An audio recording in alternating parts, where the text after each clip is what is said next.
Good afternoon friends, welcome to our channel study and learn point. तो आज हम, जैसा कि आप जानते हैं, चैप्टर 3 तक कंप्लीट करा चुके हैं। तो आज हम चैप्टर 4 कंप्लीट करेंगे, जिसका कि नाम है एग्जीक्यूटिव। ठीक है, चैप्टर 4 एग्जीक्यूटिव, क्लास 11th। ठीक है, तो आई होप आप सभी यहाँ तक चैप्टर 3 तक वीडियो देख चुके हैं। तो लेट्स स्टार्ट विद एग्जीक्यूटिव। सबसे पहले इसमें इंट्रोडक्शन पे बात करेंगे। ठीक है, लेजिस्लेचर, देखो 3 वर्ड है, लेजिस्लेचर, एग्जीक्यूटिव, जुडिशरी। ये क्या है? 3 पिलर्स ऑफ डेमोक्रेसी हैं। Are the 3 organ of government, ये 3 ऑर्गन्स भी हैं गवर्नमेंट के। Together they perform the function of government, और ये साथ मिलकर क्या करते हैं? गवर्नमेंट का फंक्शन करते हैं। मेंटेन लॉ, लॉ को मेंटेन करते हैं। Order and look after the welfare of the people, और लोगों की देखभाल, लोगों के भलाई के लिए काम करते हैं। The constitution ensure that they work in coordination with each other, और ये कोऑर्डिनेशन से काम करते हैं और बैलेंस बनाए रखते हैं एक दूसरे के बीच में। In a parliamentary system executive and legislature are interdependent. ठीक है, इस लाइन को ध्यान रखिए, कई बार इससे क्वेश्चन बन जाता है कि भाई किस सिस्टम में जो एग्जीक्यूटिव और लेजिस्लेचर वो इंटरडिपेंडेंट होते हैं। लेकिन वहीं पे हम बात करें कहीं कहाँ की, प्रेसिडेंट सिस्टम में। हमारा क्या है? पार्लियामेंट्री सिस्टम है। ठीक है, जिसमें कि प्राइम मिनिस्टर हेड होता है। वहीं पे प्रेसिडेंट सिस्टम में हेड करेंगे तो वहाँ पे कौन हेड होता है? प्रेसिडेंट हेड होता है। लेकिन वहाँ पे एग्जीक्यूटिव और लेजिस्लेचर एक दूसरे के इंटरडिपेंडेंट नहीं होते। The legislature control the executive, legislature ही कंट्रोल करता है एग्जीक्यूटिव को। And in turn is controlled by the executive, और एग्जीक्यूटिव कंट्रोल करता है लेजिस्लेचर को।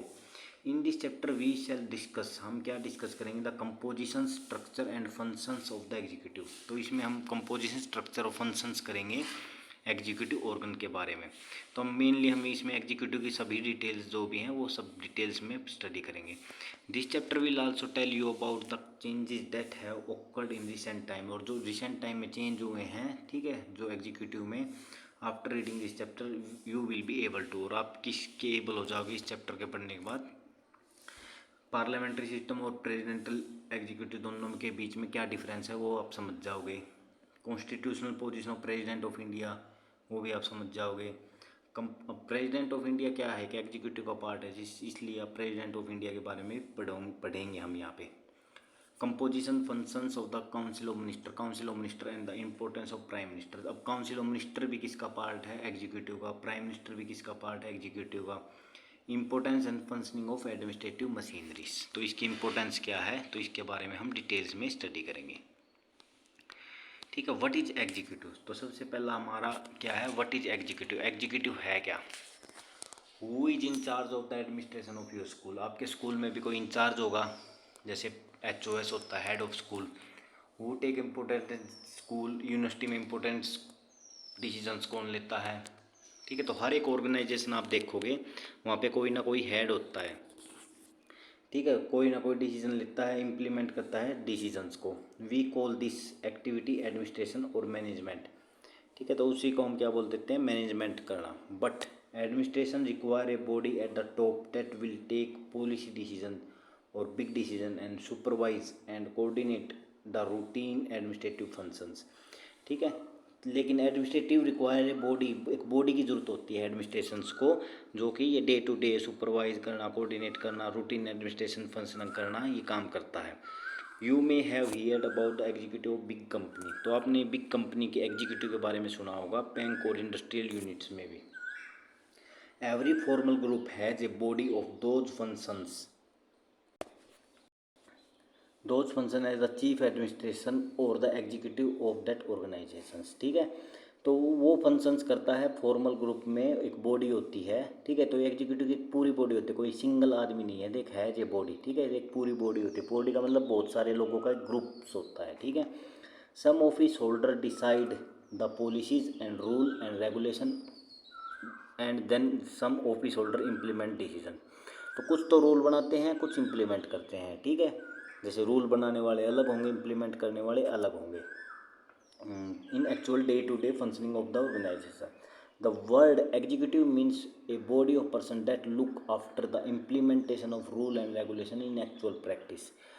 तो एग्जीक्यूटिव का मीनिंग क्या होता है? मान लो कोई पॉलिसीज़ वगैरह बना दी हमने, ठीक है। तो एक बॉडी होगी वो ऑफ पर्सन्स, लोगों की एक बॉडी होगी, तो लुक आफ्टर करेगी, देखभाल करेगी द इम्प्लीमेंटेशन ऑफ रूल्स, जो रूल्स और रेगुलेशंस इम्प्लीमेंट हुए हैं वो एक्चुअल प्रैक्टिस में कैसे हुए हैं, मतलब किस बेसिक पे हुए हैं, मतलब किस तरह से इम्प्लीमेंट वो सब हुए हैं। ठीक है। नेक्स्ट चलिए, in the case of government also one body में टेक पॉलिसी डिसीजंस। तो गवर्नमेंट में भी एक बॉडी जो एक बॉडी होती है पॉलिसी डिसीजन लेती है, decide about rules and regulations, while the other one would be in charge of implementing those rules.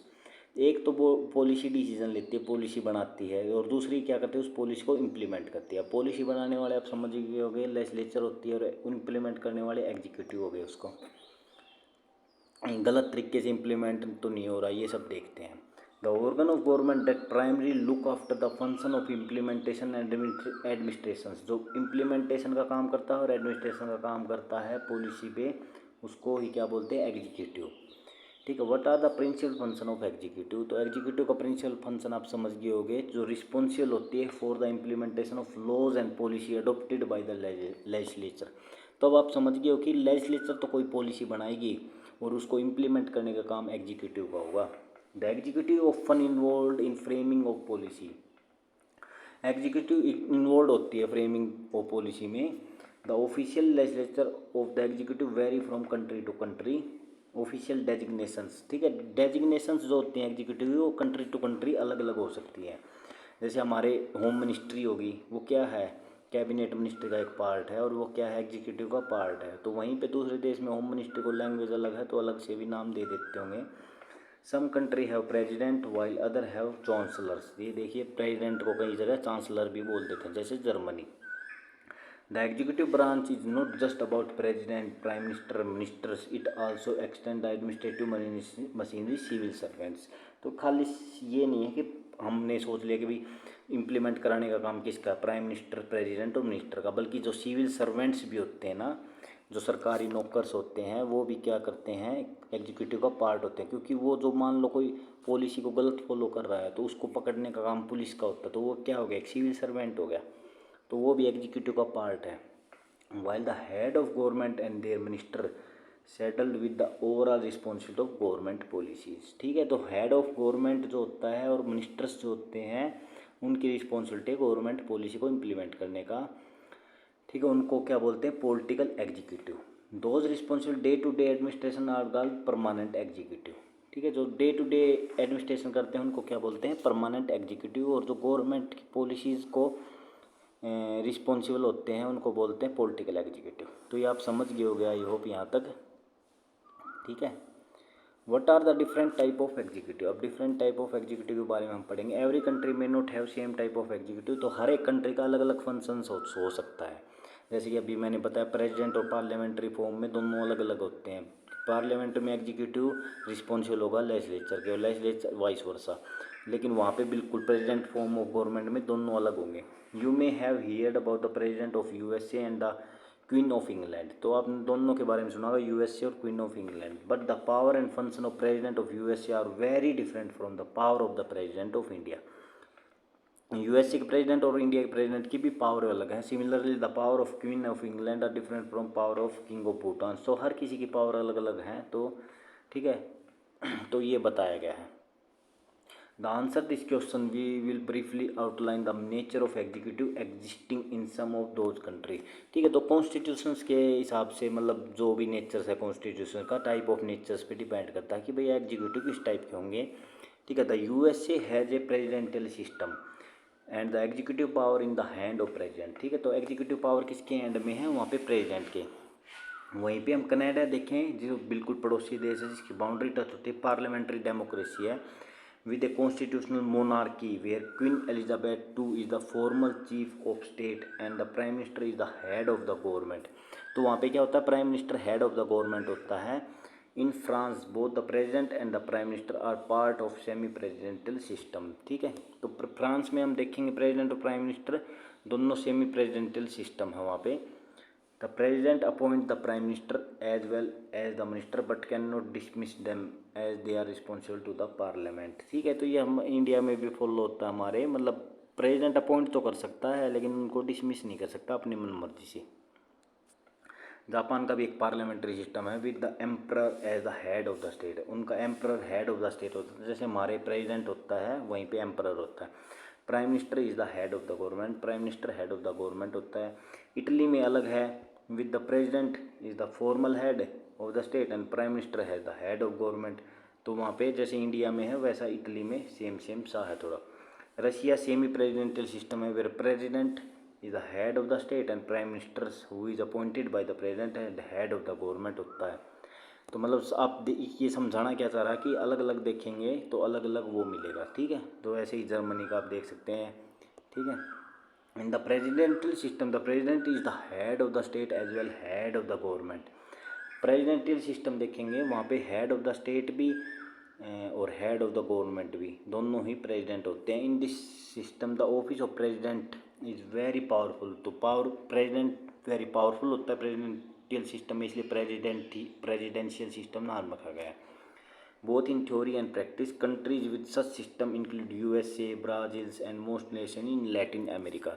तो लैटिन अमेरिका के जितने भी देश हैं मोस्टली कंट्री यूएसए और ब्राज़ील, ये क्या हैं examples of presidential form of government, ठीक है। चलो अब देखते हैं system based on principle of collective leaderships, type of executives, ठीक है। अब देखिए यहाँ पे क्या है, कलेक्टिव लीडरशिप्स कलेक्टिवली काम करेंगे वो पार्लियामेंट्री फॉर्म ऑफ गवर्नमेंट होगी। System based of individual leadership वो प्रेसिडेंशियल फॉर्म ऑफ गवर्नमेंट होगी। Head of government usually known as prime ministers बोलते हैं। इसमें head of the state president होता है, हेड ऑफ गवर्नमेंट भी प्रेसिडेंट होता है। नेक्स्ट देखिए मेजोरिटी का जो लीडर होता है ना, जो लेजिस्लेचर में ही is the leader of the majority party. जो मेजोरिटी पार्टी होती है वो लीडर होता है उसका। The president is usually and directly elected by the peoples. जो इसमें प्रेसिडेंट होता है वो डायरेक्टली इलेक्शंस में खड़ा होता है, लोगों को पता होता है कि भाई ये प्रेसिडेंट बनेगा। लेकिन हमारे इंडिया में जैसे इलेक्शन होते हैं ये नहीं पता होता फाइनल तक प्राइम मिनिस्टर कौन बनेगा। मतलब जिसकी मेजोरिटी पार्टी है, मेजोरिटी में आई है, वो अपना प्राइम मिनिस्टर चेंज भी कर सकते हैं लास्ट टाइम में। अकाउंटेबल नहीं होता, मतलब जवाबदेह नहीं होता लेजिस्लेचर के, ठीक है। लेकिन ये अकाउंटेबल है तो legislature the head of state में भी मोनार्क, और हेड ऑफ स्टेट मोनार्क हो सकता है जैसे कि इंग्लैंड में। अच्छा, अब कॉन्स्टिट्यूशनल मोनार्की और पार्लियामेंट्री रिपब्लिक सेरेमोनियल एग्जीक्यूटिव होते हैं ये, ठीक है। सेरेमोनियल मतलब आप समझ सकते हैं जिनके पास पावर नहीं होती, तो सेरेमोनियल वो होगा जिसके पास पावर नहीं होगी, ठीक है।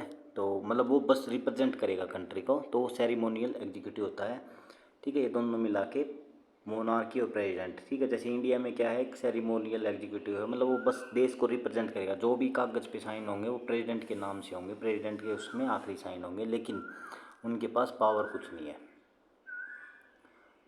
इसमें भी आप सेमी प्रेसिडेंशियल सिस्टम में पढ़ सकते हैं। Has the president as the head of the state, prime minister head of the government, PM and his council are responsible to legislature. तो ये दोनों सेम से हैं सेमी प्रेसिडेंशियल सिस्टम्स। चलो अब आगे चलते हैं।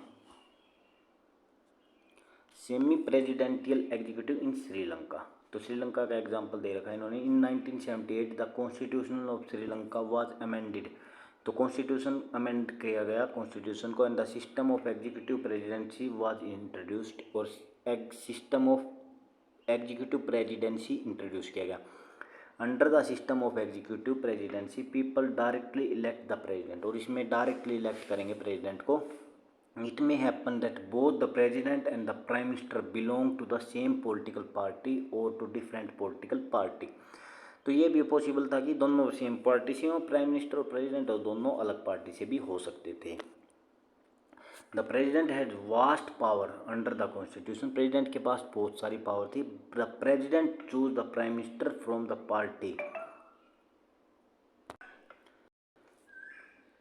Party that has majority in the parliament. जो जिसकी मेजोरिटी होती थी प्रेजिडेंट उसको प्राइम मिनिस्टर बना देता था। दो minister must be member of the parliament. The president has power to remove the prime minister. President के पास पावर भी थी प्राइम मिनिस्टर को रिमूव करने की और मिनिस्टर्स को भी रिमूव करने की। Apart from being elected head of the state and the commander in chief of armed force. ठीक है। तो commander in chief of armed force भी थे। The president is also head of the government, तो head of the government भी president थे। Elected for a term of 6 years, the president cannot be removed except by resolution parliament passed by at least 2/3 of the total member of the parliament। तो उनको remove करना कोई easy process नहीं था, मतलब special majority अगर 2/3 मतलब जहाँ आ जाता है तो स्पेशल मेजोरिटी से वो पास होता है कोई बिल, तभी उसको रिमूव कर किया जा सकता था। 50% क्या है, simple majority.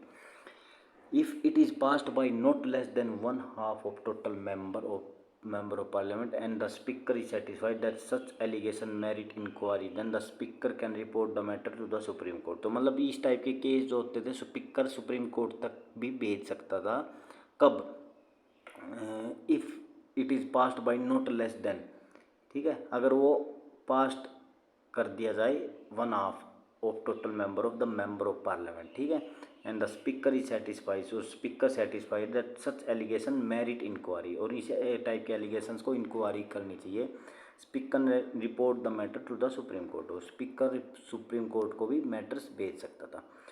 How is the position of president and prime minister in Sri Lanka, तो श्रीलंका में किस टाइप की पोजीशंस है प्रेसिडेंट की, प्राइम मिनिस्टर की, तो डिफरेंट फ्रॉम इंडिया। तो ये आप समझेंगे आगे आगे धीरे धीरे कि प्राइम मिनिस्टर, जैसे इंडिया में प्रेसिडेंट के पास कोई पावर नहीं। अब मैं डिफरेंस बताऊं, प्रेसिडेंट सेलेक्ट तो करता है प्राइम मिनिस्टर को, और वो भी अपनी मन मर्जी से नहीं, काउंसिल ऑफ मिनिस्टर्स जो बोल देंगे, या प्रेसिडेंट जो मेजोरिटी पार्टी है उनमें से ये बता जाएगा कि आपको इसको सिलेक्ट करना है तो उसको सिलेक्ट करना होता है, ठीक है।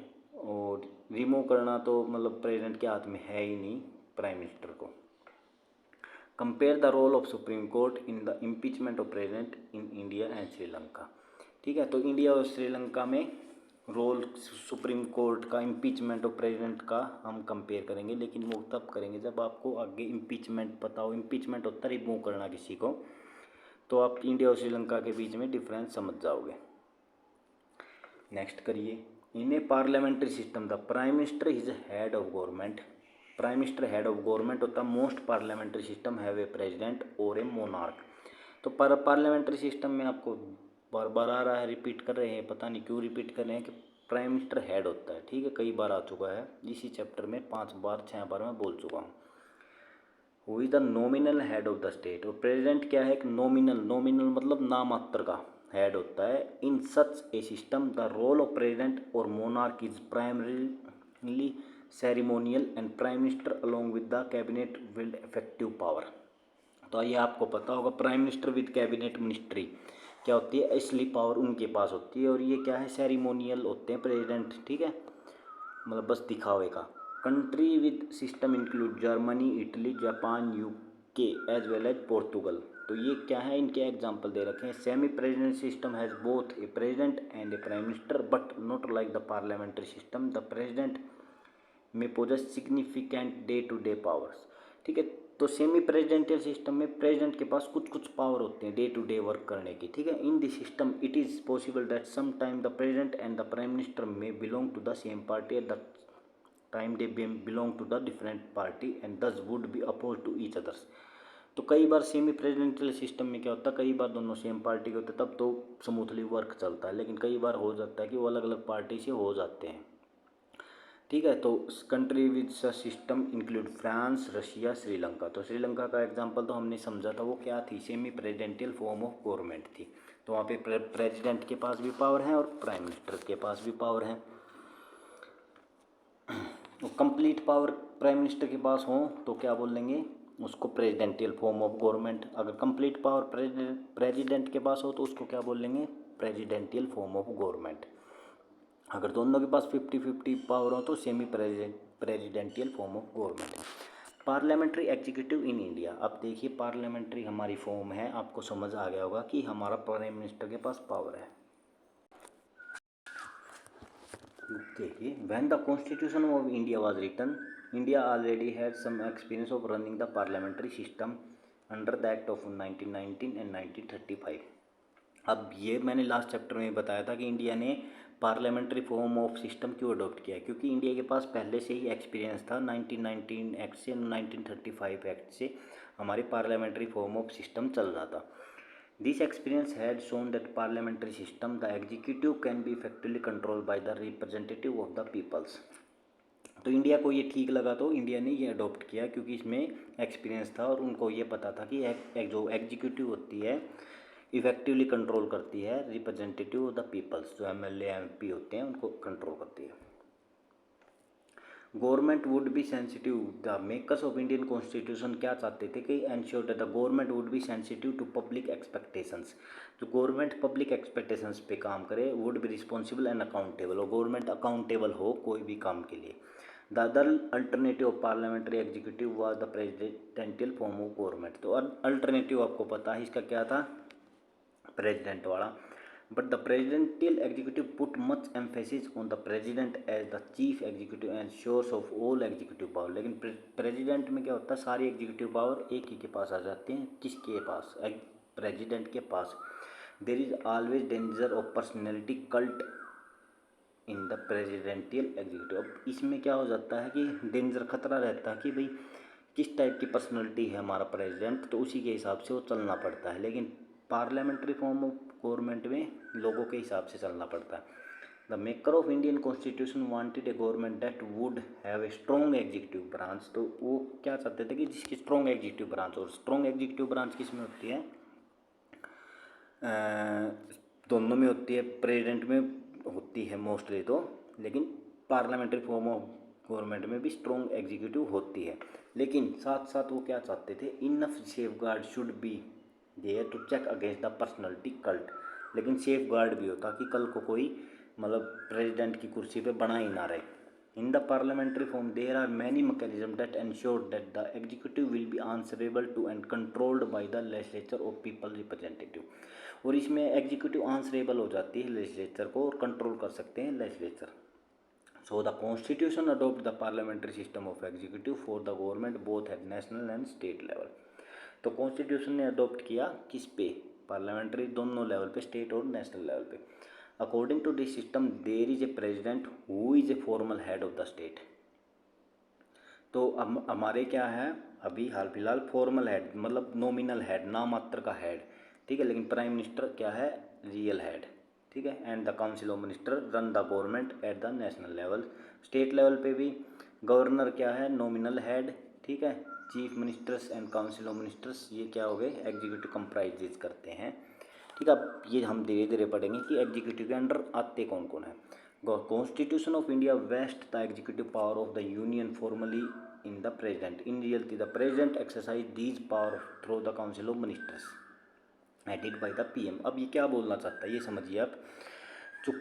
जो प्रेसिडेंट होता है उनके पास एग्जीक्यूटिव पावर तो है यूनियंस की, ठीक है। अब यूनियन से आप समझिए सेंट्रल गवर्नमेंट की, लेकिन वो कोई भी काम बिना सलाह के, बिना एडवाइस के, ठीक है, अपनी एक्सरसाइज नहीं कर सकता। किसके बिहाफ पे करता है एक्सरसाइज अपनी पावर को, काउंसिल ऑफ मिनिस्टर, और उसका हेड कौन होता है, प्राइम मिनिस्टर्स, ठीक है। The president is elected for a period of 5 year but there is no direct election by the people. कोई डायरेक्ट इलेक्शन नहीं होते हमारे इंडिया में प्रेसिडेंट के लिए। For the office of president the president is elected indirectly, और president को indirectly elect किया जाता है। This means that the president elected not by the ordinary citizen but the elected MLA और एमपी। तो ये मैंने बताया था लास्ट चैप्टर में भी, जो प्रेसिडेंट के इलेक्शन होते हैं, जो इलेक्टेड एमएलए और एमपी होते हैं, वो प्रेसिडेंट के इलेक्शन में पार्टिसिपेट करते हैं। मतलब हम लोग जो आम लोग हैं, जो अडल्ट फ्रेंचाइजी हैं, वो डायरेक्ट पार्टिसिपेट नहीं करती इलेक्शंस में। This election take place in accordance with the principle of proportional representation with single transferable vote. और किसके कैसे होता है, प्रपोर्शनल रिप्रेजेंटेशन के बेस पे होता है with single transferable vote. Proportional representation क्या होता है, ये आप पिछली वीडियो देखोगे तो ये आपको समझ आएगा। तो जितनी प्रपोर्शन में वोट आई उतनी सीट, ठीक है। तो ये होता है प्रोपोर्शनल रिप्रेजेंटेशन। लेकिन प्रेसिडेंट के इलेक्शन में सिंगल ट्रांसफरेबल वोट है। तो ये मैंने एक्सप्लेन किया था, बार बार एक्सप्लेन करने में वीडियो बहुत लंबी हो जाएगी। कभी प्रेसिडेंट का स्पेशल चैप्टर आएगा जब एम लक्ष्मीकांत स्टार्ट कर देंगे हम, तो उसमें मैं अच्छे से डिटेल में एक्सप्लेन करूँगा। The president can be removed from office only by parliament following procedure for impeachment. This process require special majority. तो प्रेसिडेंट को रिमूव करना है तो स्पेशल मेजोरिटी से बिल पास करवाना पड़ेगा, the only ground for impeachment is violation of the constitution. और ground क्या है? Violation of the constitution ground है। अब आर्टिकल 74 देखिए, ठीक है। There shall be a council of minister. एक काउंसिल ऑफ मिनिस्टर हो गया। काउंसिल ऑफ मिनिस्टर होते कितने हैं? टोटल 15% ऑफ द लेजिस्लेचर की टोटल सीट। लेजिस्लेचर की टोटल सीट कितनी है? 543।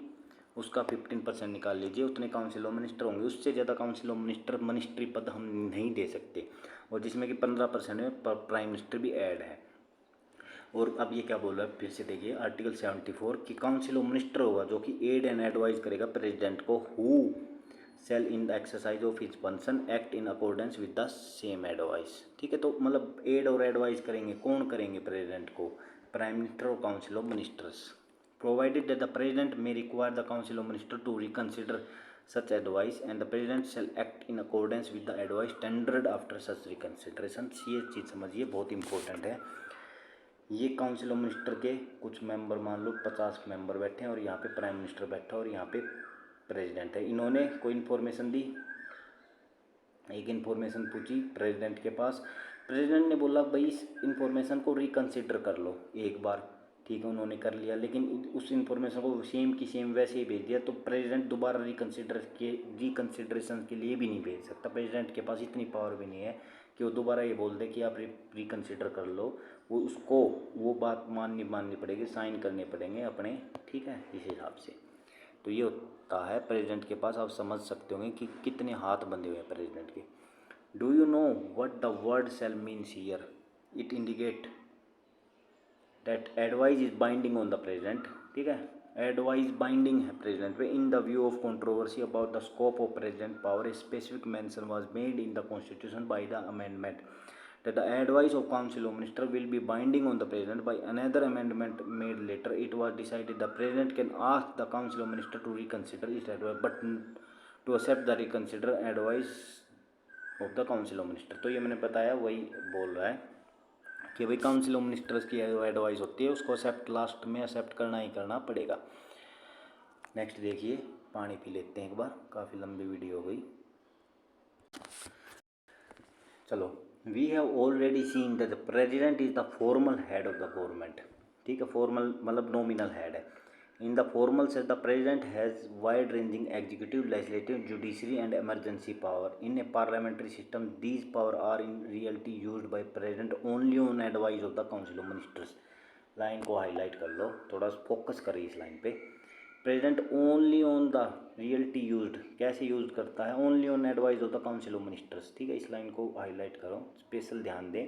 तो बच्चे सोचते हैं, सब बच्चों को ये चीज़ें समझ नहीं आती कि भाई पावर दे भी रखी है और वो असलियत में पावर क्यों नहीं, ऐसा क्यों बोलते हैं प्रेसिडेंट के पास पावर क्यों नहीं है? लेकिन पावर तो है, लेकिन वो किसकी एडवाइस पे काम करेगा?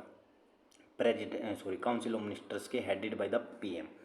The Prime Minister and the Council of Ministers have support of the majority in the Lok Sabha and they are real executive। तो real executive कौन है? PM plus COM, मतलब COM मतलब Council of Minister। In most of the cases the President has followed the advice of the Council of Minister। यहाँ पे लिख रखा है most of the cases, तो ये मैं बताऊँगा कुछ केस में ऐसा हो सकता है जिसको कि डिस्क्रिशनरी पावर बोलते हैं प्रेसिडेंट की। वो रेयर टू रेयर कंडीशंस होती हैं जब खुद से डिसीज़न ले सकता है। जैसे राजीव गांधी जब एक्सपायर हुए, जब इंदिरा गांधी एक्सपायर हुई, तो क्या हुआ था? प्रेसिडेंट बनाना था, तो वहाँ पे खुद से डिसीज़न लेना था किसको? प्रेसिडेंट को, कि भाई वो किसको मतलब प्रेसिडेंट प्राइम मिनिस्टर बनाना है। ऐसे ही मान लो कोई पार्टी आ गई, कोई भी मेजोरिटी में नहीं आई, ठीक है, तो दो मेजोरिटी में नहीं आई, तो किसी एक पार्टी को पहले वो बुला सकता, किसी भी पार्टी को बुला सकता प्रेसिडेंट, ये बोलने के लिए कि भाई अपना मेजोरिटी शो करो। तो ये आपको कुछ हो सकता है, कुछ बातें ना समझ आए हों, को जो भी चीज़ें ना समझ आए हों वो आप मुझसे बाद में पूछ सकते हैं, कमेंट बॉक्स कर सकते हैं। ये देखिए, Nehru first prime minister of India. ठीक है, ये क्या बोलते हैं देखिए, we did not give him any real power नहीं दी। We did not give him, कौन? मतलब प्रेसिडेंट को। But we have made his position one of the authority and dignity, लेकिन एक पोजीशन बना दी जिसकी डिग्निटी है। The constitution want to create neither a real executive or nor a mere figure head but head that is neither resign NOR governs. तो एक ऐसी post बना दी जो ना तो रिजाइन करेगा ना तो राज करेगा और ना ही गवर्न करेगा, ठीक है। It want to create a great figure head, ठीक है।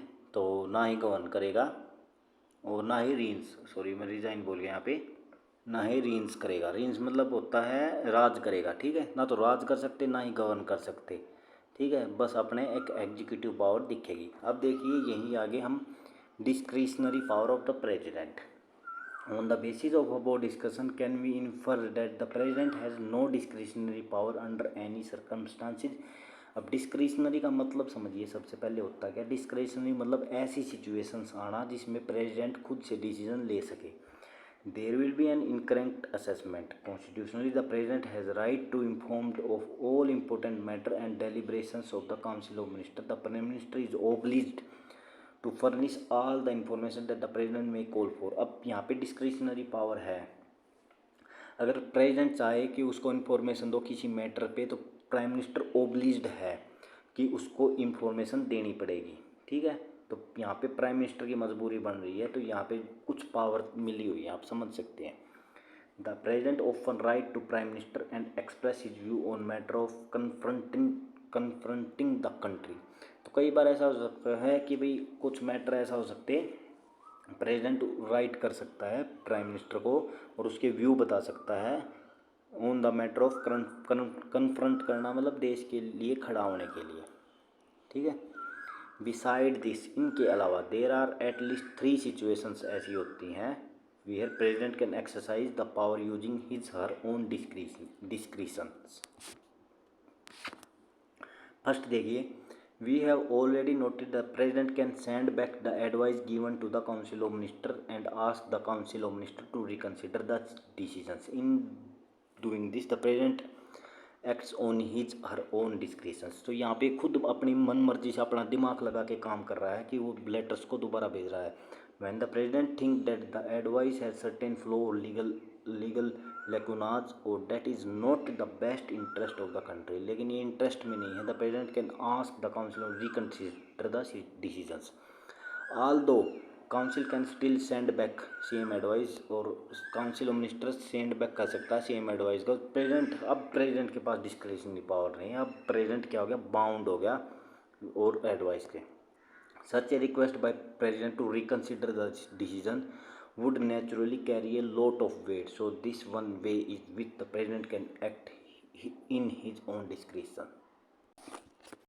अब सेकंड देखते हैं, तो आप फर्स्ट समझ गए प्रेसिडेंट एडवाइस कर भेज सकता है।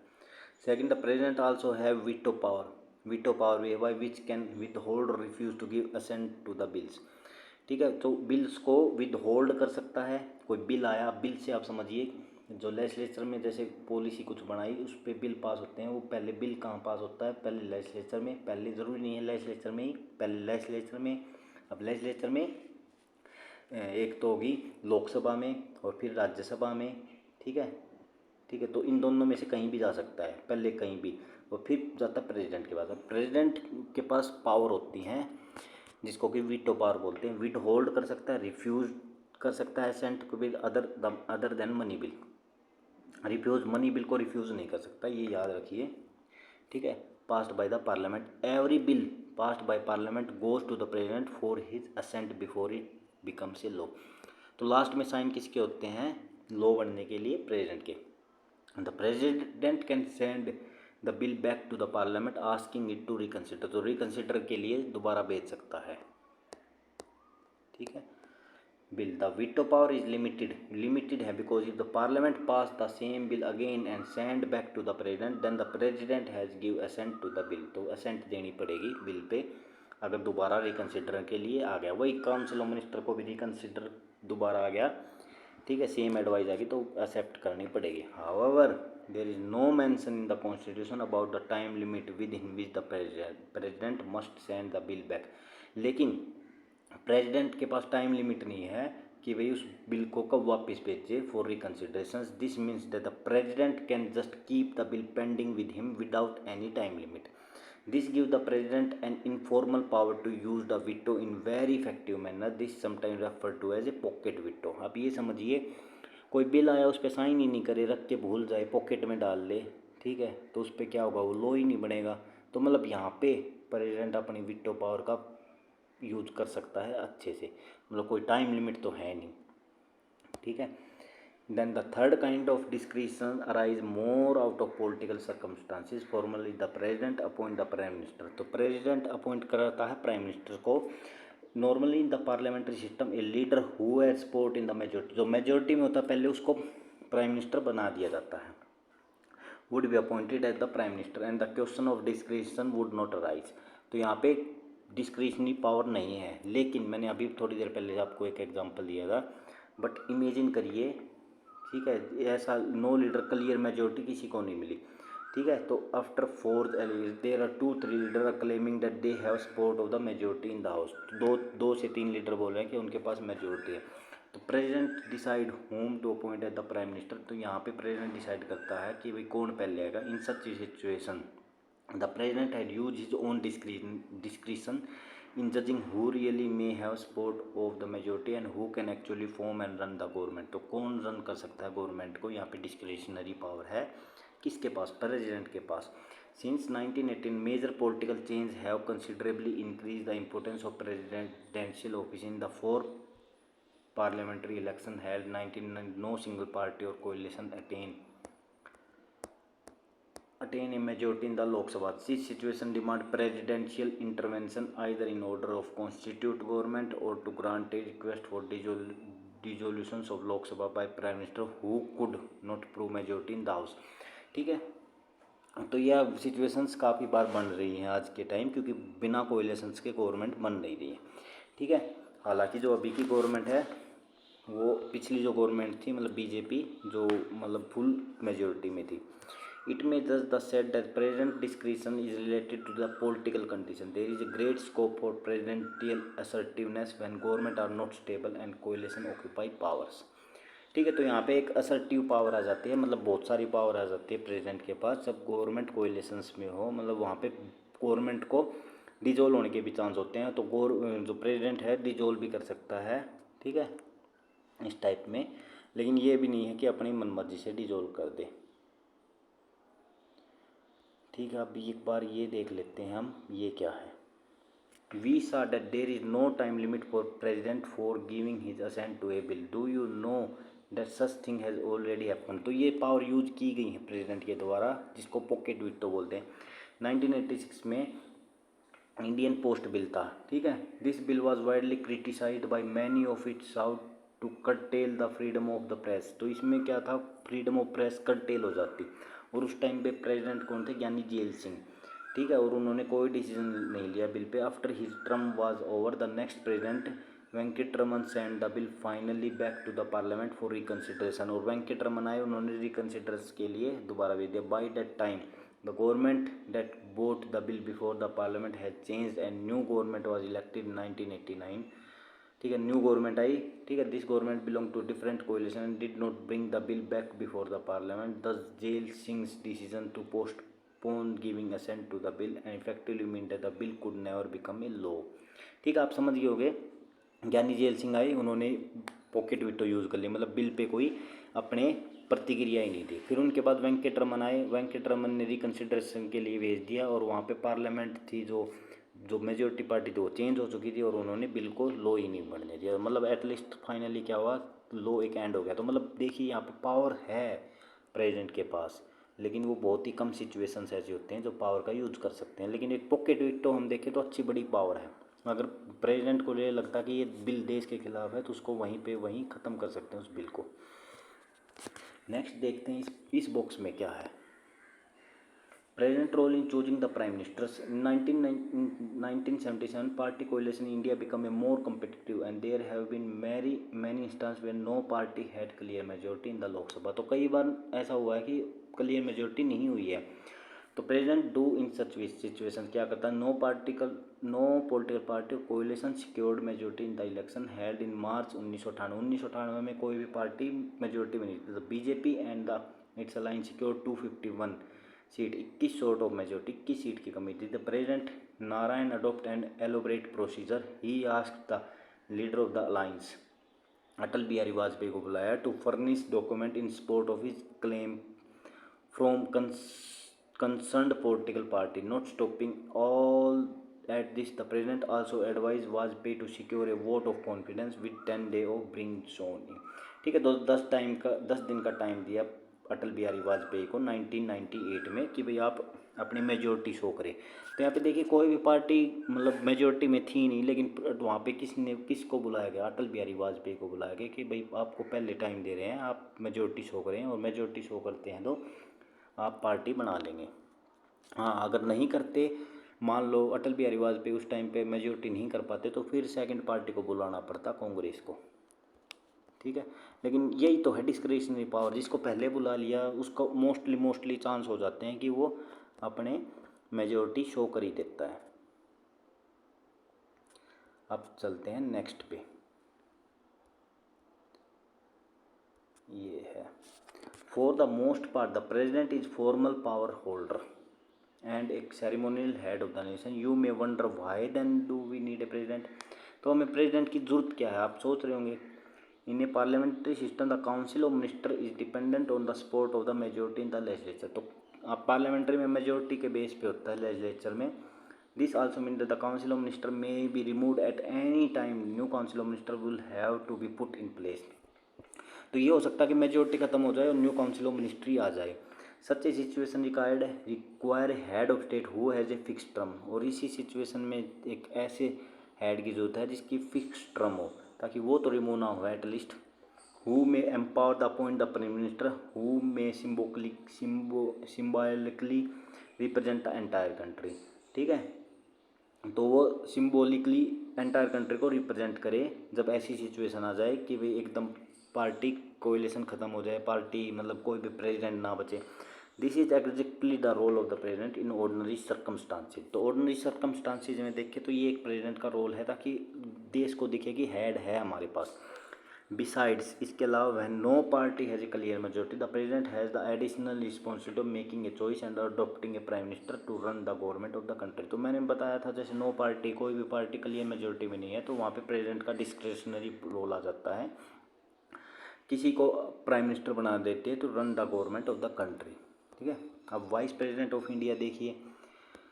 The vice president elected for 5 years. His elections method is similar to the president. President के इलेक्शंस की तरह होते हैं। The only difference is that member of state legislature are not part of electoral college.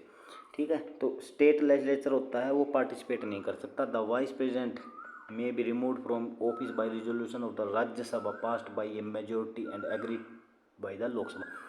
अब समझिए, vice president को remove करना है ना, तो उसके लिए थोड़ा अलग तरह का प्रोसीजर है। By A resolution of the Rajya Sabha passed by majority. Rajya Sabha में वो पास्ड होगा मेजोरिटी से, स्पेशल मेजोरिटी से। ठीक है, और उसको एग्री करना पड़ेगा, मतलब सिंपल मेजोरिटी से एग्री करना पड़ेगा लोकसभा में। तो लोकसभा में तो सिंपल मेजोरिटी 50% यस कर दिया या, और राज्यसभा में 2/3 लोगों ने या करना पड़ेगा, उस बिल को यस करना पड़ेगा, तभी वो बिल पास हो सकता है। तो प्रेसिडेंट वाइस प्रेसिडेंट को रिमूव करना भी मतलब एक हार्ड प्रोसेस है। द वाइस प्रेसिडेंट एक चेयरमैन की तरह काम करता है राज्यसभा में, इसलिए राज्यसभा का ज़्यादा रोल आता है। और ऑफिस ऑफ प्रेसिडेंट लेता है जब vacancy by the reason of death, जब वैकेंसी हो जाए, death, resignation, removal by the impeachment of otherwise. The vice president acts as the president only until new president elected. तो वाइस प्रेसिडेंट का role निभाता है जब किसके कारण डेथ हो जाए, रेजिग्नेशन हो जाए या रिमूवल ऑफ इम्पीचमेंट हो जाए प्रेसिडेंट की।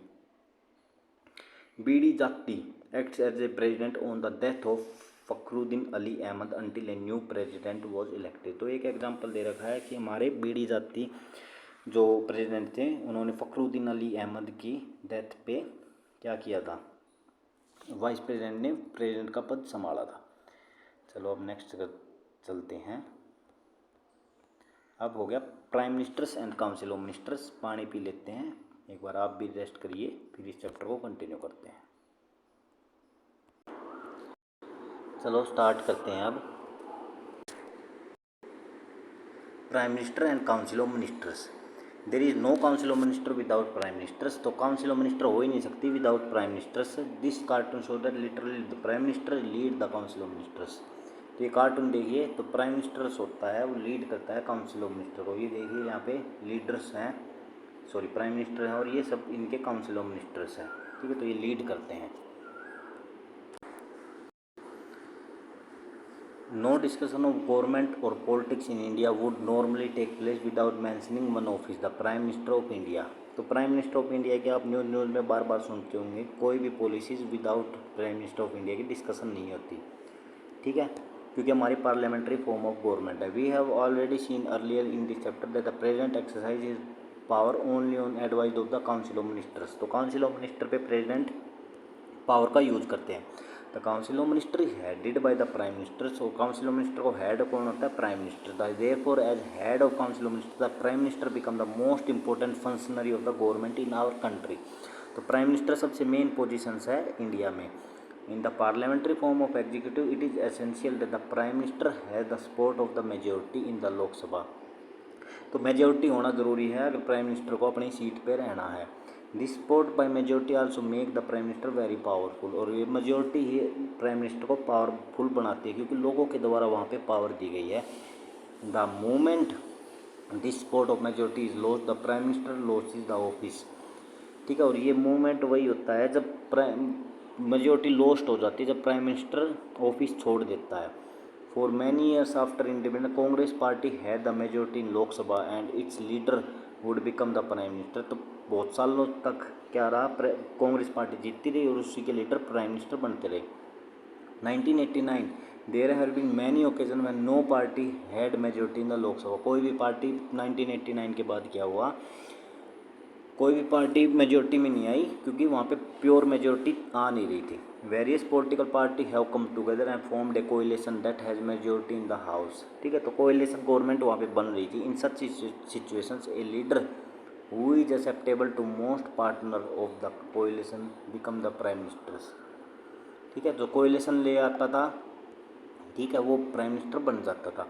Formally a leader who has support of majority is appointed by the president as prime minister. जिसके पास सपोर्ट होता था मेजोरिटी, ठीक है, वो प्रेसिडेंट अपॉइंट कर देता था प्राइम मिनिस्टर को। The prime minister then decide who will be the minister in the council of ministers. और फिर प्राइम मिनिस्टर डिसाइड करता था काउंसिल ऑफ मिनिस्टर कौन कौन होंगे। तो यहाँ पे एक ध्यान देने की बात है, प्राइम मिनिस्टर डिसाइड करता है कि काउंसिल ऑफ मिनिस्टर्स कौन कौन होंगे। The prime minister allocates rank and portfolio to the ministers. तो प्राइम मिनिस्टर एलोकेट्स करता है रैंक को, मतलब होम मिनिस्ट्री कौन होगा वो भी प्राइम मिनिस्टर। तो यहाँ पे प्रेसिडेंट का रोल शून्य है काउंसिल ऑफ मिनिस्टर के केस में। Depending upon the seniority and political importance the minister are given to rank of cabinet minister. Cabinet ministry सबसे ऊपर मिनिस्ट्री होती है काउंसिल ऑफ मिनिस्टर में, मतलब सबसे, जैसे home ministry, defence ministry, foreign ministry, ये क्या होगी, इंपॉर्टेंट कैबिनेट मिनिस्ट्री होगी। मिनिस्ट्री ऑफ स्टेट जो छोटी होगी, ठीक है, उनको डिप्यूटी मिनिस्टर्स बोल देते हैं, जो मतलब कम रैंक की पोस्ट है। In the same manner chief minister of the state choose minister from their own party और कोएलिशंस। तो सीएम होता है ना स्टेट में, वो भी काउंसिल ऑफ मिनिस्टर चूज करता है अपनी स्टेट में। तो सीएम और पीएम दोनों की सेम ही पावर होती है, लेकिन वो स्टेट में रहता है, ये सेंटर में होता है। The prime minister and all the minister have to be member of the parliament. If someone become, तो प्राइम मिनिस्टर हो या मिनिस्टर्स हो, जो भी, वो पार्लियामेंट के मेंबर होने ज़रूरी। ये नहीं किसी को भी उठा के मिनिस्टर बना दिया, प्राइम मिनिस्टर बना दिया। If someone become a minister और प्राइम मिनिस्टर, लेकिन ऐसा हो सकता है कि कोई प्राइम मिनिस्टर या काउंसिल ऑफ मिनिस्टर का मेंबर बन सकता है, लेकिन उसको 6 मंथ के अंदर अंदर इलेक्शन जीत के आना पड़ेगा। विदाउट बिकमिंग MP, बिना MP के हो सकता है कि वो मिनिस्टर बन जाए। Such a person has to get elected to the parliament, elect होके आना पड़ेगा पार्लियामेंट में विद इन 6 मंथ, 6 मंथ के अंदर अंदर। तो ये पॉसिबिलिटी है। नेक्स्ट देखिए क्या बोल रहा है, देखते हैं। There were some member in the constitute assembly who felt that minister should be elected by the legislature and not selected by prime minister और चीफ मिनिस्टर्स। यहाँ पे कुछ ऐसे लोग हैं कॉन्स्टिट्यूएंट असेंबली में थे, मतलब जो ये मानते थे कि मिनिस्टर्स जो होते हैं लेजिस्लेचर द्वारा सेलेक्ट होने चाहिए, ना कि प्राइम मिनिस्टर और सीएम के द्वारा। Swiss system under which the legislature elect the executive for a certain period. Swiss system क्या होता है, legislature elect the executive certain period के लिए स्विस में क्या करते हैं, सेलेक्ट करते हैं। is to my mind the best form of government for the provinces. The system of single transferable vote is the best system that can be adopted for the appointment of the executive, because in that all interest will be represented and no party in the legislature will have any occasion to feel that it is not good represented। ठीक है, तो ये quotes हैं। तो देखिए यहाँ पे बेगम अजीज रसूल है, ये क्या बोलते हैं कि भाई हमारे देश में स्विच सिस्टम यूज़ होना चाहिए। ठीक है, मतलब वो अपने कोट्स बता रहे हैं, मतलब अपने बार अपने डिजायर्स अपने थॉट्स बता रहे हैं कि स्विच सिस्टम होना चाहिए, जिसमें कि लेजिस्लेचर कौन इलेक्ट करता है, सॉरी काउंसिल ऑफ मिनिस्टर को इलेक्ट कौन करता है, लेजिस्लेचर। और जिससे कि उनको, ताकि गवर्नमेंट को ये फील हो कि वहाँ पे लोगों को इससे लोगों को ये फील हो कि सभी को रिप्रेजेंटेशन मिल रहा है वहाँ पे। ठीक है, इन सभी का इंटरेस्ट ध्यान में रख के, and no party in the legislature will have any occasion to feel that it is not represented. अब देखिए मैं समझा रहा हूँ इसको, थोड़ा डिटेल में समझिए आप क्या बोलना चाहते हैं। ठीक है, एक पार्टी है, उसके पास कम मेजोरिटी है, लेकिन यहाँ पे हमारे इंडिया में क्या होता है, एग्जीक्यूटिव कौन होगा, एक सिंगल पार्टी जो जीत के आई हुआ एग्जीक्यूटिव उसी को सेलेक्ट करेगी। लेकिन अगर लेजिस्लेचर में council of minister legislature appoint करने लग जाए तो हो सकता है कुछ ऐसा मेंबर भी आ जाए जो दूसरी पार्टी का भी एग्जीक्यूटिव मेंबर बन सकता है, मतलब काउंसिल ऑफ मिनिस्टर बन सकता है। तो वहाँ पे सबको रिप्रेजेंटेशन मिलेगा और कोई भी अपने आप को अकेला फील नहीं करेगा कि हमारा कोई रिप्रेजेंटेशन नहीं है। ठीक है, तो इस हिसाब से यहाँ पे बेगम अजीज़ रसूल का एक वो था अपने थॉट्स। ठीक है, और ये मुझे ठीक भी लग रहे थे उनके। चलो नेक्स्ट करते हैं, बाकी आपकी मर्जी आपको कैसे लग रहे हैं। Size of council of ministers, council of minister का साइज क्या होता है। 1901 से पहले 2003 से पहले 19 फर्स्ट अमेंडमेंट हुआ। Council of minister was determined according to the exigencies of time and requirement of the situation. तो पहले क्या होता था, रिक्वायरमेंट ऑफ सिचुएशंस के हिसाब से होता था। अब यहाँ पे प्राइम मिनिस्टर करता क्या था, सभी को खुश करने के लिए काउंसिल ऑफ मिनिस्टर बना देता था कि भाई आपको ये पद देते हैं, आपको ये पद देते हैं। कोएलिशन गवर्नमेंट में सभी को पद दे देते थे दूसरी पार्टी को खुश करने के लिए बस। लेकिन वहाँ पे क्या हो गया था, very large size of council of minister हो गया। Besides no party had a clear majority, there was a temptation to win over the support of the member of the parliament by giving them a ministerial position. तो ministerial positions का मतलब लालच दिया जाता था। ठीक है, क्योंकि वहाँ पे रेस्ट्रिक्शन नहीं था number of member of council of minister का। There was happening in many state, therefore amendment आएगा काउंसिल ऑफ मिनिस्टर्स 15% से ज़्यादा नहीं हो सकते। Total number of member of the house of peoples, मतलब लोकसभा की टोटल सीट 543 का 15% से ज़्यादा नहीं हो सकते। In this chapter on the legislature, you will study in detail the various mechanism through which the parliament control the executive। तो हम ऐसे बहुत से हम प्रोसेस पढ़ेंगे, मैकेनिज्म पढ़ेंगे जिसमें पार्लियामेंट कंट्रोल करती है एग्जीक्यूटिव को। But the remember that the most important feature of the parliamentary executive is that the executive is routinely under the control and supervision of the legislature. तो जैसा कि मैंने पहले बताया था, पार्लियामेंट्री फॉर्म ऑफ गवर्नमेंट होती है, वो एक दूसरे के रिस्पॉन्सिबल होती है, तो एक दूसरे के कंट्रोल में रहते हो, चेक एंड बैलेंस रहता है दोनों के बीच में। Council of minister is collectively responsible to the Lok Sabha, और लोकसभा के कलेक्टिवली रिस्पॉन्सिबल होते हैं। This provision means that a ministry which lose confidence of the Lok Sabha is oblige to resigns. ठीक है, कोई भी मिनिस्ट्री है जो कॉन्फिडेंस खो देती है लोकसभा में, वो रिजाइन करनी होती है। The principle indicate that the ministry is an executive committee of the parliament and collectively govern on behalf of the parliament. ठीक है, अब फिर से समझिए रिस्पॉन्सिबल टू लोकसभा का क्या मतलब हुआ। अगर मान लो कोई पार्टी अपनी मेजोरिटी लॉस कर देती है तो उस काउंसिल ऑफ मिनिस्टर्स को भी क्या करना पड़ेगा, वहाँ पे काउंसिल ऑफ मिनिस्टर पद से भी या मिनिस्ट्री पद से भी रिजाइन करना पड़ेगा। ठीक है, तो अगर वो लोकसभा में, अब मेजोरिटी होती कहाँ है, लोकसभा में, तो इसलिए क्या है, कलेक्टिवली रिस्पॉन्सिबल है लोकसभा के। ठीक है, collectively responsibility based on the principle of solidarity of the cabinet. It implies that a vote of no confidence even against a single minister lead to the resignation of entire council of ministers। तो ये वही बात है, अगर no confidence motions पास हो गया। अब no confidence motion होता क्या है, ये आपको डिटेल्स में एम लक्ष्मीकांत में पढ़ाएंगे, लेकिन आपको थोड़ा बेसिक बता देता हूँ। नो कॉन्फिडेंस मोशंस होता है, ये मोशंस होते हैं। ठीक है, मोशंस बहुत टाइप के होते हैं, वो आगे पढ़ेंगे हम। लेकिन नो कॉन्फिडेंस मोशंस में होता गया है, जब अगर ये पास हो गया तो मतलब उस पार्टी को रिजाइन करना पड़ेगा, मतलब कॉन्फिडेंस नहीं रहा, अब उनके पास मेजोरिटी नहीं रही। तो वहाँ पे अगर एक के खिलाफ, मान लो होम मिनिस्टर के खिलाफ भी नो कॉन्फिडेंस मोशन पास हो गया, तो वो क्या हो गया, पूरी की पूरी काउंसिल ऑफ मिनिस्टर को रिजाइन करना पड़ेगा। It also indicate that minister does not agree with the policies or decisions of the cabinet, he she must either accept the decision or resigns. It is binding on the minister to pursue or agree to policy. तो ये binding है, जो भी policy वगैरह बनाई हुई गई हैं, कि जो पॉलिसी गवर्नमेंट ने बनाई है उनको बाइंडिंग है कि उनके अकॉर्डिंग ही चलना पड़ेगा मिनिस्टर्स को। तो ये क्या होगी, कलेक्टिवली रिस्पॉन्सिबल हैं ये एक दूसरे के। In India the prime minister enjoy pre eminent place in the government, the council of minister can not exist without the prime minister. तो ये बात भी सुनिए ध्यान से, prime ministers of India, council of ministers of India बिना prime minister के कुछ है ही नहीं, मतलब एग्जिस्ट ही नहीं करेंगे। अगर प्राइम मिनिस्टर ने रिजाइन दे दिया तो पूरी काउंसिल ऑफ मिनिस्टर्स भी ख़त्म, लेकिन एक काउंसिल होम मिनिस्टर ने रिजाइन दे दिया तो क्या पीएम ख़त्म? नहीं, तो पीएम रहेगा। The death of resignation of prime minister automatically bring about the dissolution of the council of minister. तो यहाँ कुछ भी हो जाए प्राइम मिनिस्टर को डिजोल्व हो जाएगी काउंसिल ऑफ मिनिस्टर, क्योंकि उसके द्वारा बनाई गई है, नया पीएम आएगा, वो नई काउंसिल ऑफ मिनिस्टर बनाएगा।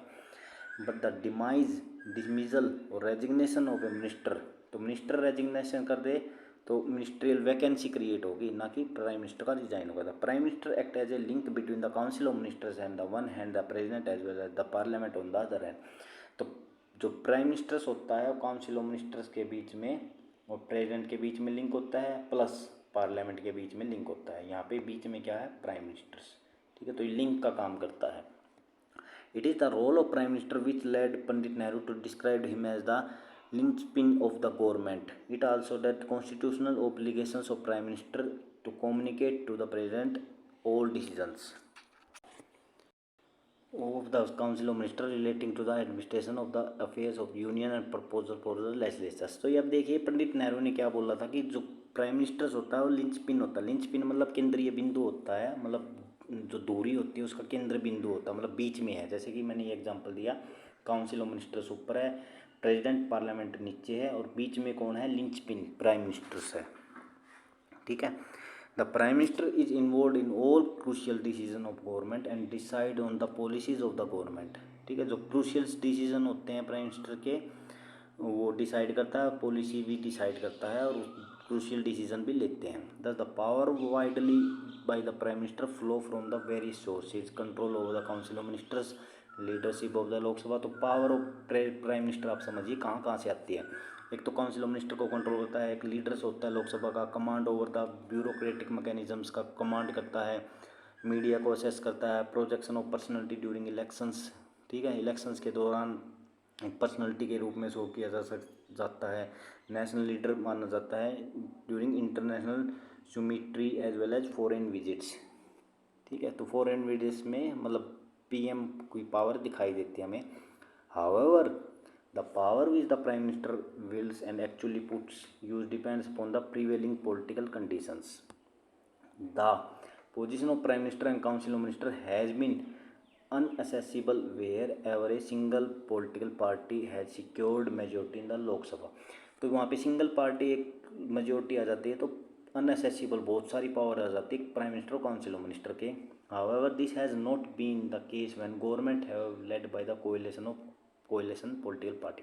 लेकिन ऐसा नहीं होता जब कोएलिशन पॉलिटिकल पार्टी बनती है, ठीक है। सिंस 1989 से पहले तो कोएलिशन गवर्नमेंट बनती नहीं थी, लेकिन 1989 के बाद क्या हुआ, कोएलिशन गवर्नमेंट बननी स्टार्ट होगी, ठीक है। और कोई भी अपनी फुल टर्म ऑफ लोकसभा नहीं निकाल पाया था। दे वर either removed or they resign due to the loss of support of the majority. अब कोएलिशन गवर्नमेंट में होता क्या, कई बार लॉस खो देते हैं, ठीक है, मेजोरिटी में नहीं रहती। These development affect the working of the parliamentary executive, और ये अफेक्ट करता था पार्लियामेंट्री के वर्क को।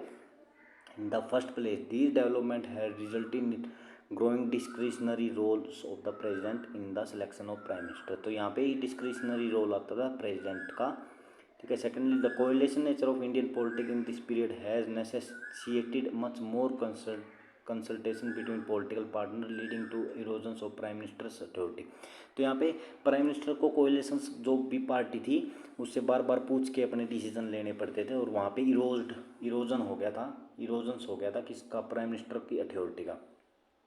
It has also bought restriction of various prerogative of prime ministers like choosing the ministers and deciding their rank and portfolio. तो वहाँ पे rank और पोर्टफोलियो भी डिसाइड करने में प्राइम मिनिस्टर को दिक्कत आती है, मतलब पावर कम हो जाती हैं किस केस में, कोएलिशन फॉर्म ऑफ गवर्नमेंट है।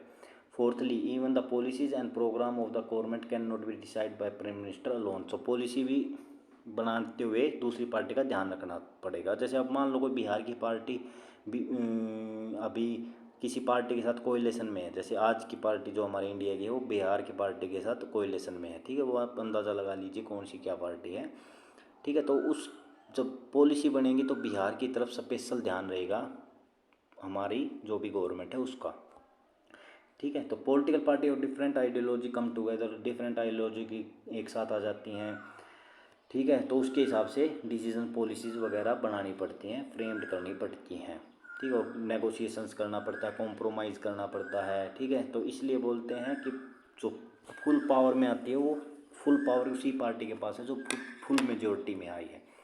ऐसा ही स्टेट लेवल पे भी होता है, ठीक है।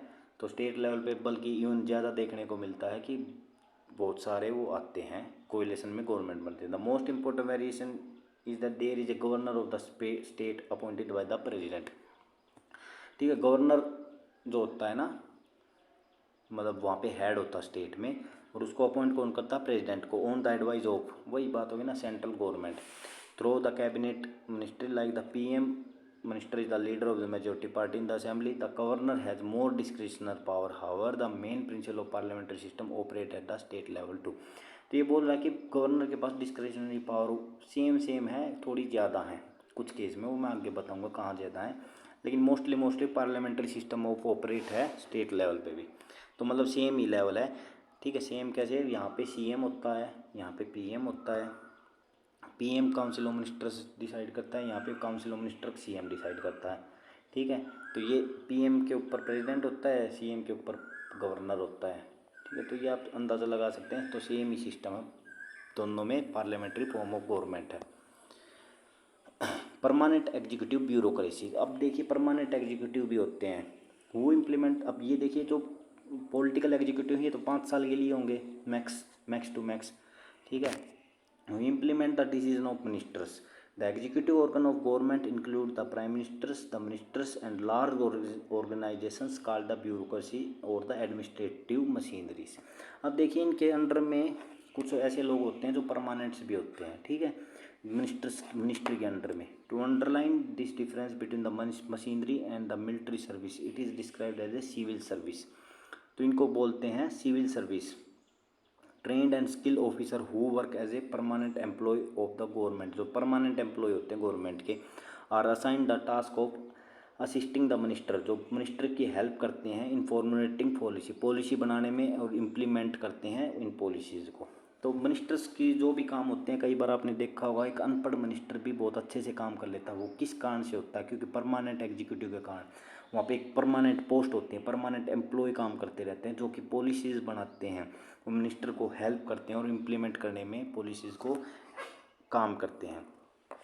इन democracy the elected representative and the ministers are in charge of government and the administration is under their control and supervision.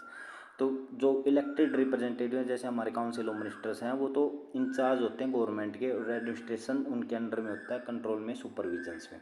In the parliamentary system the legislature also exercise control over the administrations, ठीक है। Legislature भी exercise करता है administration को control करने में। The administrative office can not act in वोलेशन of policies, तो जो एडमिनिस्ट्रेटिव ऑफिस है वो वोलेशन नहीं कर सकता पॉलिसीज़ का जो कि लेजिस्लेचर ने अडॉप्ट किए हैं। It is the responsibility of minister to retain political control over the administrations, तो ये रिस्पॉन्सिबिलिटी है मिनिस्टर की, तो पॉलिटिकल कंट्रोल बनाए रखे एडमिनिस्ट्रेशन में। India has established professional administrative machinery, ठीक है। At the same time the machinery is made political accountable, so ये पॉलिटिकल अकाउंटेबल ही है, जो भी हमारे एग्जीक्यूटिव है वो काम करते हैं वो अकाउंटेबल भी है। The bureaucracy is also expected to be political neutral. So bureaucracy होगी वो न्यूट्रल मानी जाएगी, अदरवाइज वो न्यूट्रल नहीं होगी तो एक पार्टी को वो फ़ायदा पहुँचाएगी, या एक कास्ट को, या एक रिलीजन्स को, या एक एरिया को वो फ़ायदा पहुँचा सकती है।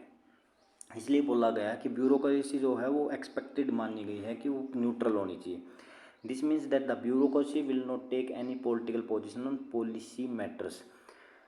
ब्यूरोक्रेसी जो होगी ना, कोई पॉलिटिकल पोजीशन नहीं होती पॉलिसी मैटर्स में। In a democracy it is always possible that a party is defeated in election and the new government want to opt for new policies in place of policies of previous government. तो ये आपने देखा होगा, नई government आती है, नई तरह की पॉलिसीज़ वगैरह आती है, पिछली पॉलिसी को ख़त्म करती है, ठीक है। इन सच सिचुएशन, इस सिचुएशन में होता है, it is responsibility of the administrative machinery to faithful and efficiently participate in drafting the policy and its implementations. तो इसलिए बोला गया कि न्यूट्रल होना चाहिए, जो भी IAS ऑफिसर्स होते हैं उनको न्यूट्रल होना चाहिए, ब्यूरोक्रेसी जो भी होते हैं उनको न्यूट्रल होंगे तभी वो इस टाइप की पॉलिसी बना पाएंगे कि वो दोनों पार्टी को पसंद आ जाए। The Indian bureaucracy today is an enormously complex system. It consists of all Indian service, IAS, state service, employee of local governments, and technical and managerial staff running public sector undertaking। ठीक है, तो ये आपने बहुत सारे जैसे bureaucracy हैं, all Indian service हो गए, स्टेट सर्विस हो गया, ठीक है, लोकल गवर्नमेंट्स के एम्प्लॉय हो गए, ये सब क्या है, ब्यूरोक्रेट्स के पार्ट है। Maker of our constitution were aware of the importance of non partisans and professional of bureaucracy. They also want to member of the civil service and bureaucracy to impartially selected on the basis of merit।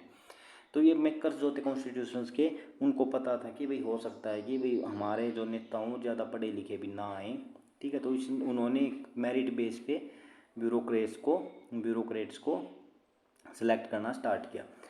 So the UPSC उसके लिए क्या बनाया गया, एक commissions बनाया गया जो कि सेलेक्ट करता है ब्यूरोक्रेट्स को, रिक्रूट करता है सिविल सर्वेंट को for the government of the India. Similarly public service commissions state के लिए होता है। Member of public service commission appointed for a fixed term, ठीक है। दे रिमूवल और suspension is subject to inquiry made by जज of the supreme Court. तो उनको रिमूव वगैरह करना है, जो पब्लिक सर्विस कमीशंस हैं, ठीक है, इंक्वायरी होती है जज ऑफ द सुप्रीम कोर्ट के बेस पे उनको रिमूव किया जा सकता है। नेक्स्ट एक बार पानी पी लेते हैं, होल्ड करें, ठीक है। कंटिन्यू 1 घंटा 6 मिनट की वीडियो हो चुकी है और कंटिन्यू मैं पढ़ा रहा हूँ। चलो अब करते हैं आगे। While efficiency and merit are norms for recruitment, the Constitution also ensures that all sections of society, including the weaker section, part of public bureaucracy, ठीक है। तो ये क्या बोल रहे हैं, जो merit while efficiency and merit are the norms of recruitment, तो कॉन्स्टिट्यूशन ने मानना कि all section of society including weaker section opportunity मिले पब्लिक ब्यूरोक्रेसी में। इसी पर्पज़ के कारण द कॉन्स्टिट्यूशन रिजर्वेशन दिया जॉब में शेड्यूल कास्ट और शेड्यूल ट्राइब को। Subsequently reservation also provide for women, OBC और EWS को फिर बाद में मिला, ताकि सबको ब्यूरोक्रेसी में स्थान मिल सके। These provisions ensure that the bureaucracy would be more representative and social inequality will not come in way of recruitment of civil service, ठीक है। तो कोई भी इनइक्वलिटीज़ ना रहे, ठीक है। तो क्लासिफिकेशन ऑफ सिविल सर्विस देखिए, all Indian service, Indian administrative service, ठीक है, और इंडियन पुलिस सर्विस। अब देखिए सेंटर के लिए central service, Indian foreign service, Indian custom service. States में प्रोविंशियल सिविल सर्विस। तो ये आप देखेंगे आगे धीरे धीरे, स्टेट के लिए अलग पुलिस होती है, सेंटर की अलग पुलिस करती है काम, ठीक है। स्टेट में जैसे DSP होगा, वो किसका अंडर आएगा, स्टेट सिविल में, लेकिन SP, IG, DIG ये देखिए ये किसके अंडर आएंगे, इनके अंडर। और फॉरेन सर्विस के लिए जैसे एम्बेसडर वगैरह हो गए, वो सेंट्रल सर्विस के अंडर में आते हैं। पर person selected by UPSC for Indian Administrative Service and Indian Police Service constitute the backbone of higher level of bureaucracy in the states। तो backbones होते हैं वो भी states के लिए, ठीक है। हायर लेवल जो ब्यूरोक्रेसी में काम करते हैं वो स्टेट में, ठीक है। You may note that the collector of a district is the most important officer of government at the district level. तो डिस्ट्रिक्ट लेवल पे DC सुना होगा, डिस्ट्रिक्ट कलेक्टर, ठीक है। Do you know the collector is normally an IAS officer होता है and the officer is governed by the service condition laid down by the central government. और central government के वो अंडर आता है। N IAS IPS officer assign to a particular state where he or she work under the supervision of the state government। वो काम तो करता है स्टेट गवर्नमेंट के अंडर में ही, सॉरी सुपरविजन्स के। However IAS IPS officer are appointed by the central government, लेकिन appoint उनको कौन करता है? सेंट्रल गवर्नमेंट, ठीक है। तो ये बात ध्यान रखिए, जो भी IAS IPS होते हैं उनको स्टेट गवर्नमेंट के अकॉर्डिंग चलना होता है, लेकिन वो सेंट्रल गवर्नमेंट द्वारा अपॉइंट किए जाते हैं। They can go back into the service of central government, and most importantly only the central government can take disciplinary action against them। और डिसिप्लिनरी एक्शन कौन ले सकता है उनके खिलाफ? Central government. This means that they the key administrative office of state are under the supervision and control of the central government. तो इसलिए बोला जाता है कि हर एक स्टेट सेंट्रल गवर्नमेंट के अंडर में है, क्योंकि हर एक जो ब्यूरोक्रेट्स हैं वो सेंट्रल गवर्नमेंट के उस पर चलते हैं। Apart from IAS IPS officer appointed by the UPSC, the administrative state is looked after the officer appointed through the state public service commissions भी अपने अलग से डिपार्टमेंट रखती है, ब्यूरोक्रेट्स रखती है। As we shall study later in the chapter of federalism. सो इनके बारे में हम फेडरलिज्म चैप्टर में पढ़ेंगे, ठीक है। तो ये था this the bureaucracy is an instrument through which welfare policy of government must reach the people. तो ब्यूरोक्रेसी क्या करती है? जो गवर्नमेंट की पॉलिसीज़ हैं, वेलफेयर पॉलिसी, उनको लोगों तक पहुंचाती है, मतलब इम्प्लीमेंटेशन का काम करती है। But most often it is so powerful that the people are afraid of approaching a government officer. इनके पास पावर बहुत ज़्यादा होती है, इसलिए लोग अफ्रेड करते हैं इनसे पहुंचने तक। It is common experience of the people that bureaucracy is insensitive to demand and expectation of the ordinary citizens. Only if the democratically elected government control the bureaucracy, some of these problems can effectively handle. On the other hand, too much political interference turn the bureaucracy into an instrument in the hand of politicians। ठीक है, अब ये बोला गया कि अगर कोई democratic अच्छी गवर्नमेंट है फिर तो ब्यूरोक्रेसी अच्छे से काम करती है, लोगों की भलाई हो जाती है। लेकिन बहुत ज़्यादा कंट्रोल करने लग जाती है ब्यूरोक्रेसी, तो ये क्या हो जाता है कि पॉलिटिकल मशीनरी बन जाती हैं, वो हैंड ऑफ पॉलिटिशियंस के नमूने, पॉलिटिशियंस के चमचे बन जाते हैं। थ्रू दिस कॉन्स्टिट्यूशन है create independent machinery for recruitment, ठीक है। इसीलिए एक इंडिपेंडेंट मशीनरी बनाई गई है कॉन्स्टिट्यूशन ने, जिसको कि UPSC बोलते हैं। Many people think that there is no provision for protecting the civil servant from political interference, ठीक है। तो ये परफॉर्म देयर ड्यूटीज़, ठीक है। तो ये सोचते हैं कि भाई, एक मिनट फिर से पढ़ता हूँ। Many people think there is no provision protecting the civil servant. बहुत से लोग सोचते हैं कि सिविल सर्वेंट को प्रोटेक्ट करने का कोई तरीका नहीं है from political interference in the performance of their duties. It is also bad that, बहुत से लोग ये फिर बता रहा हूँ कि ये सोचते हैं कि प्रोटेक्ट नहीं कर सकते हम सिविल सर्वेंट को इंटरफेरेंस से, जो MLA MP होते हैं वो इंटरफेरेंस करेंगे। It is also bad that enough provision are not there to ensure that accountability of the bureaucracy to the citizens। और ये भी बात है, ये भी फेल्ट किया जाता है कि वहाँ पे इनफ प्रोविजंस नहीं है अकाउंटेबिलिटी के, ब्यूरोक्रेसी की कोई अकाउंटेबल नहीं है सिटीजन्स के लिए। There is also expectation that major like the right to information make the bureaucracy little more responsible and accountable.